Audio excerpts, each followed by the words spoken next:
ADN, Wakanim ou Crunchyroll? Voilà une question qui me revenait tout le temps quand je venais tout juste de commencer dans l'animation japonaise. Dans cette vidéo, je vais vous présenter les 3 plateformes de streaming légales françaises pour regarder des animés et vous donner leurs points positifs et négatifs selon moi. À la fin, je vous donnerai mon opinion avec la plateforme que je préfère et j'essaierai de vous conseiller selon vos goûts et vos préférences. Avant toute chose, n'oubliez pas de lâcher un like et de follow mon compte Twitter. Sur ce, c'est parti. On commence par la plus connue, ADN ou Anime Digital Network. ADN est une plateforme de streaming légale française dédiée à l'animation japonaise. On peut retrouver dessus des grands classiques comme Naruto ou Bleach et beaucoup d'animés old school. On peut également trouver des animés un peu plus récents comme Diplomacy Neverland, Boruto ou même My Hero Academia. Parmi les 3, c'est la deuxième avec le plus grand nombre d'animés. ADN est disponible quasiment partout. Une application est disponible sur mobile, PS4, Apple TV, Android TV et même Chromecast. Au niveau des prix, ADN propose 2 offres. Une formule streaming à 6,99€ par mois ou à 59,99€ par an qui vous permet d'avoir accès à tout le catalogue en qualité Full HD et sans pub. La deuxième offre est la formule Download qui vous permet, comme vous l'avez deviné, de pouvoir télécharger les épisodes de vos animés avec un crédit de 13 épisodes par mois en plus pour 14,99€ par mois ou 144,99€ par an. Le truc qui fait que je trouve le prix de cette offre trop élevé, c'est qu'on ne peut pas télécharger les épisodes à partir des applications et également que selon les droits, on peut ou non télécharger un épisode. Si l'offre ne fonctionnerait pas en crédit et que l'on puisse télécharger des épisodes en limité, je pense que celle-ci fonctionnerait mieux. Si vous souhaitez regarder les grands classiques de l'animation japonaise, je vous conseille fortement d'opter pour ADN qui est la plateforme la plus adaptée à ce type d'animé. On passe à Wakanim. Je pense que vous connaissez tous cette plateforme puisqu'elle s'est faite fortement remarquer en 2019 notamment pour SNK saison 3 ou même Demon Slayer. Wakanim est une plateforme de streaming légale européenne dédiée elle aussi à l'animation japonaise, bah ouais logique. Cette plateforme était entre guillemets délaissée avant 2019. Elle compte parmi son catalogue d'excellents animés pour la plupart récents comme L'Attaque des Titans, Haikyuu ou Demon Slayer. Depuis l'année 2019, je pense bien que c'est la plateforme proposant le plus de simulcasts par saison. En ce moment, on a par exemple ID Invaded ou Darwin's Game. Le catalogue est vraiment varié, on y retrouve beaucoup d'animés d'action et de fantasy, mais on peut également retrouver des animés slice of life ou psychologiques par exemple. La plateforme est disponible sur les mêmes supports que ses concurrents, en plus d'être sur le Windows Store. Wakanim propose une offre à 5€ par mois, 13,99€ tous les 3 mois ou 49,99€ par an, qui permet d'avoir accès à une grande partie du catalogue en Full HD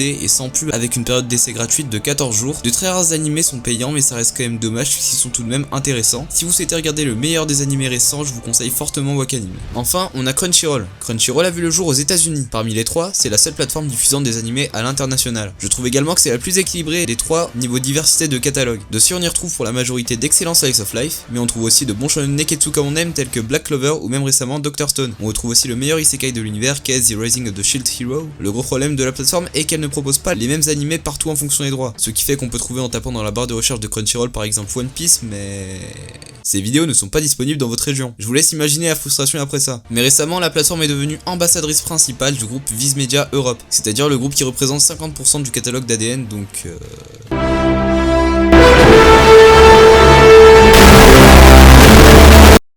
La plateforme, comme Wakanim, est disponible un peu partout et même sur le Windows Store. Crunchyroll propose 2 offres, une offre premium à 5€ par mois, 13,99€ tous les 3 mois ou 39,99€ par an qui vous donne accès à tout le catalogue sans pub en Full HD. La deuxième offre n'est pas très intéressante puisque pour 3€ de plus par mois, on a accès à des promos dans la boutique. En gros, si vous souhaitez la plateforme la plus équilibrée ou simplement des slice of life de malade, prenez Crunchyroll. Comme vous l'avez sûrement remarqué, je n'ai pas parlé des différents abonnements gratuits pour chaque plateforme car ils sont tous à peu près similaires. En gros, vous matez des pubs pour regarder les épisodes. Et de plus, la vidéo consiste à vous faire choisir parmi les 3 plateformes laquelle à qui vous allez vous abonner. Maintenant je vais vous donner mon opinion. Personnellement j'ai pris un abonnement Wakanim et Crunchyroll car je préfère les nouveaux animés aux anciens. J'ai pris Wakanim pour son agenda de simulcast juste énorme et également pour suivre les pépites qui sont sur la plateforme comme SAO ou SNK. J'ai surtout pris Crunchyroll pour ses magnifiques slice of life comme Classroom of the Elite ou Food Wars. Bon c'est plus des school life mais bon on s'en fout. Dans l'ensemble c'était les raisons pour lesquelles j'ai pris ces 2 plateformes. Attendez, ne partez pas tout de suite. Si vous avez aimé la vidéo, n'oubliez pas de lâcher un pouce bleu et de vous abonner. N'hésitez pas également à partager la vidéo et mettre un commentaire en me donnant la plateforme que vous préférez et pourquoi celle-ci plutôt qu'une autre. Sur ce, je vous dis à la prochaine pour une nouvelle vidéo, allez ciao!